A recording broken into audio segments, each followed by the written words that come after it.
6번 해설 시작하겠습니다. 가는 슈베르트의 가곡 죽음과 소녀의 악보예요. 그러니까 슈베르트의 예술가곡 정말 시험 문제, 단골 문제이죠. 그래서 이 가곡 죽음과 소녀의 악보가 나왔는데 우리말 가사 번역이 나오고 있었어요. 작성 방법에 따라서 서술하시오라고 나오고 있었습니다. 죽음과 소녀는 본인의 가곡을 기악곡으로 현악사중주로 만든 곡이죠. 그런 곡이 슈베르트에서도 몇 개 있었는데요. 특히 교과서의 뭐 소거 같은 거라든지 혹은 지금 이렇게 방랑자, 가곡 방랑자를 또 기악곡으로 만든다든지 그런 어떤 형태들이 꽤 있죠. 우리도 뭐 시험 준비를 했었을 때는 슈베르트 성악곡 기악 바꾼 것으로 해가지고 이전에 뭐 현악사중주 한 곡 써봐라 할 때 답이 됐던 거가 바로 이 죽음과 소녀 답이 됐었었는데요. 우리는 이제 방랑자로 연습을 해봤었을 거예요. 자, 한번 봐볼게요. 이 문항도 좀 어려웠던 문항이었던 것 같아요. 왜냐하면 말이 조금 어려웠었고 이 말을 해설을 들으면 아마 여러분들이 그런 거였어? 라고 생각이 들겠지만은 그러니까 문장 자체를 보고 이게 딱 떠오르는 거가 떨리는 상황에서 떠오르는 거가 쉽지는 않았겠다라는 생각이 들더라고요. 한번 봅시다. 작성 방법 볼게요. 자, 작성 방법을 보시면 가의 가곡 유형을 쓰고 나의 가사를 참고하여 도입부에 죽음의 동의가 사용된 이유를 서술할 것 해가지고 문장은 사실 굉장히 명료해요.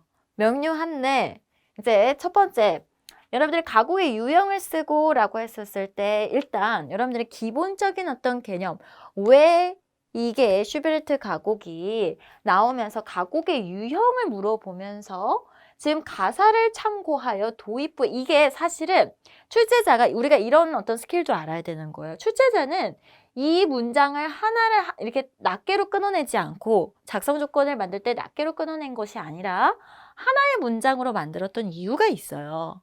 그러니까 이것과 이게 관계가 있다라는 거예요. 자, 그러면 어떻게 되는 건지 한번 볼게요. 나의 가사를 참고해서 도입부에 여러분들이 그러면 도입부를 어디를 보셨을까? 일단 우리는 가사를 참조하다 가사가 나오는 부분을 막 찾다 보아하니 도입부를 여기를 보고 있었던 분들은 답이 안 나왔을 거예요. 도입부는 어디예요? 맨 앞에 나와 있는 이 부분. 지금 맨 앞에 나와 있는 이 부분은 가사가 있는 부분이 아니잖아요. 그죠? 그러니까 전주 부분으로 피아노만 단독으로 나오고 있는 부분이에요. 그죠? 그래서 도입부는 바로 이 부분을 이야기를 하고 있고 여기서 빰빰빰빰 마치 우리 장송행진곡 같은 데서 많이 들어봤을 법한 그런 리듬처럼 이 리듬이 어디에 나왔었죠? 지금 바로 이 부분이죠. 빰빰빰 하는 이 부분 지금 여기에서부터가 아마 여러분들이 해설을 보시면 이 죽음에 해당되는 부분이었을 거예요. 자, 그러면 우리가 악보를 이렇게 거시적으로 좀 살펴보고 다시 한번 봐보도록 할게요, 문항을. 나의 가사를 참고해서 죽음이라는 거가 여기 있었죠. 자, 가사를 참고해 도입부에 죽음의 동기가 사용된 이유. 그러니까 지금 여기서 빰빰빰이라고 하는 요게 똑같이 지금 여기에서 사용된 이유. 피아노가 왜 저거를 지금 죽음과 소녀 노래의 제목에서도 있어요. 그렇죠? 그래서 이 죽음이라고 하는 거를 피아노가 이렇게 초반부터 마치 내가 죽음에 대한 모티브야. 죽음을 이야기를 할 거야. 피아노가 마치 죽음의 주제를 가지고 서막을 열고 있는 듯한 느낌을 가지고 있어요. 이게 바로 우리가 독일에서부터 시작되었던 예술 가곡의 아주 특징적인 거라고 볼 수 있어요. 자, 뭐냐라고 한다면 우리가 예술 가곡에 대한 발달 배경을 이야기를 할 때 독일 시문학 발달과 그리고 피아노가 발달을 하면서 얘네들이 잘 융합되어서 예술적인 그런 어떤 성악곡이 탄생되었다라고 이야기를 해요. 그렇게 공부를 했더니만 그래서 예술 가곡의 독특함, 예술 가곡이 그러면 이전의 성악곡하고 무슨 차이인데 우리가 반주에 맞춰서 노래 부르는 형태는 이미 오래전부터 중세시대 때부터 우리는 보아왔었어요. 그리고 바로크 시대 같은 경우에는 건반에 노래를 부르는 다양한 모노디 양식의 악곡들을 보았었죠. 그러니까 이전에도 어때요? 이런 기악 반주의 노래를 하는 형태는 존재해 왔었는데, 그런데 두드러지게 달라진 것은 바로 저 피아노의 역할이에요.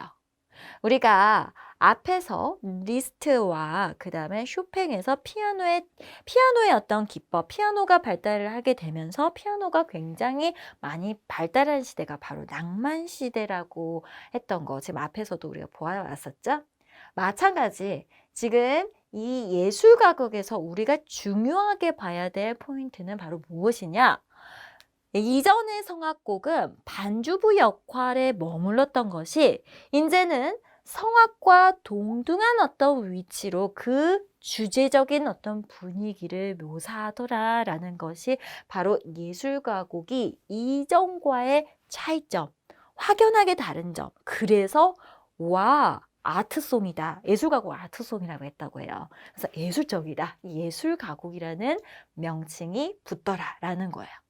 그게 바로 확실한 차별점이라는 거죠.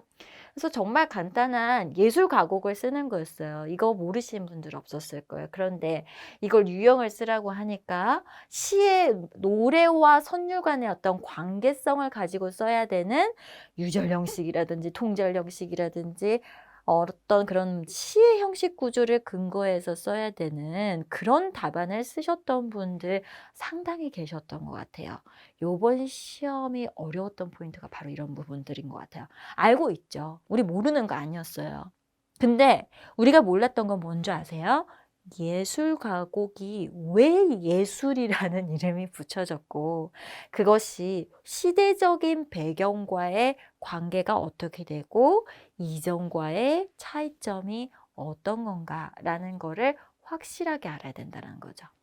그러니까 이제는 그냥 어떤 단일하게 이 개념 안다가 아니라 이 개념이 왜 어떤 이유에서 발전사적인 측면에서 왜 중요했겠나라는 거를 아는 거가 너무너무 중요하게 됐더라라는 것이 이번 시험에 우리의 교훈이라고 생각해야 될 것 같아요. 자, 그래서 지금 여기에서는요. 다시 한번 읽어보도록 할게요. 지금 여기에 자, 가의 가국의 유형을 쓰고 만약에 여기에서 통렬 형식, 유절 형식이 나왔다면 걔는 바로 선율과 가사의 어떤 관계성에 대한 거가 언급이 되었었어야 돼요. 그런데 그런 부분이 없이 자, 같은 문장이에요. 이거는 지금 출제자 같은 생각을 가지고 지금 이 문장을 지금 한 문장으로 풀어낸 거예요. 나의 가사를 참고하여 도입부에 가사가 죽음이라는 모티브가 여기 있는데 이거를 참고해서 도입부 피아노 반주에 있는 그 죽음의 모티브가 사용된 이유를 주제적 성격이 드러나는 그 모티브를 피아노가 하고 있더라. 그 이유를 서술해라 라고 이야기를 했어요. 그래서 지금 여기 죽음 가사가 들어간 반주부의 이 모티브는 도입 전주에서 피아노만으로 이 곡의 전반적인 어두운 분위기를 전하는 주제적인 역할을 해주고 있다. 만약에 여기에 이제 서술형이니까 어떤 시대적인 배경으로 이야기를 한다면 피아노의 어떤 발달이 바로 시의 분위기를 그냥 반주적인 역할의 그런 부수적인 역할이 아니라 적극적인 어떤 주제적 분위기를 전달해주는 굉장히 중요한 위치까지 오게 된 것이 바로 낭만 시대의 특징이라고 볼 수 있는 거겠죠.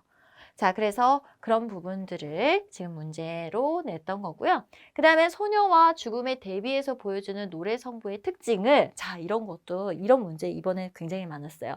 자, 이거를 서술하라고 할 때 그냥 소설 쓰라는 거가 아니라 어떤 관점을 가지고 어떤 측면에서라는 것을 구체적으로 여러분들이 밝혀주셔야 돼요. 그러니까 지금 여기에서는 노래 성부의 특징을 그냥 마음대로 쓰라가 아니에요. 노래 성부의 특징을 선율, 윤곽과 그러면 윤곽에 대한 이야기가 나와야 돼요. 윤곽은 뭐예요? 아치형을 갖는다? 뭐 이렇게 도약되는 어떤 모습들이 보여진다. 이런 부분들이 뭔가가 나와야 된다라는 거죠. 자, 그런데 지금 앞에서 나와 있는 소녀가 나와 있는 소녀의 부분이라고 나와 있는데 라시랄라 도시시 도도도레 하면서 올라가다가 미 플랫에서 이렇게 올라갔다가 내려오기도 하고 그 사이에 뭐 도약과 순차가 이렇게 왔다 갔다 하면서 지금 제시가 되어 있는 반면에 죽음이라고 하는 뭔가 가라앉는 이 분위기에서는 어때요? 레레레레레레 마치 낭송조와 같은 제가 이 낭송조에 대한 이야기를 말씀을 시험 문제도 제가 여러 번 드린 적이 있었을 거예요. 우리가 바로크 시대 모노디 양식만 해서의 낭송조만을 생각하면 안 되는 거고 시대를 거슬러서 여러 시대에서 바로 이런 성악곡에서 이런 낭송조의 모습들이 나타날 것이다 라고 말씀을 드렸죠. 그러니까 이 낭송조 좀 평면적인 느낌이 있죠. 아까 거는 지금 위에 있는 소녀 부분은 올라갔다 내려갔다 하는 그런 어떤 상행과 하행의 어떤 선율 윤곽의 모습이 보여지는 반면에 얘는 어때요? 이런 낭송조의 어떤 모습들이 보여지고 음역대에서도 어때요? 음역대에서도 저는 이거를 이제 선율의 음역의 측면에 대한 거를 그냥 음역이 물론 여기에서 좀 더 넓고 좀 더 상대적으로 좁다까지만 써도 답안으로 충분히 될 거라고 생각을 해요. 그러나 이제 내가 좀 불안하다라고 싶으면 어때요? 여기에 이제 어디서부터 최저음 어디서부터 최고음 어디까지 약 한 옥타브 정도의 차이를 두면서 나타나고 있는데 죽음의 선율 부분은 이 정도까지 나타나는 거가 라이소파까지 나타나면 얘도 거의 한 옥타브 비슷하게는 가는 것 같지만 상대적으로 이 앞에 있는 소녀의 그 선율의 어떤 그 음역대보다도 훨씬 더 좁게 사용되는 음역대를 보여주고 있는 거죠. 그래서 바로 이 선율 윤곽과 음역을 각각 서술을 해주셔야지만 이게 온전한 답안으로 될 것 같다라는 생각이 듭니다. 그리고 여기에서 어떻습니까? 바로 대조성이라는 것, 대비에 대한 거를 반드시 그 포인트를 두고 여기에서 나오는 소녀는 오르락 내리락 있는데 얘는 지금 어때요? 낭송조 같은 그런 단조로운 그렇죠? 지금 여기에 보시면 음의 변화가 거의 없이 단조로운 선율을 가지고 있다.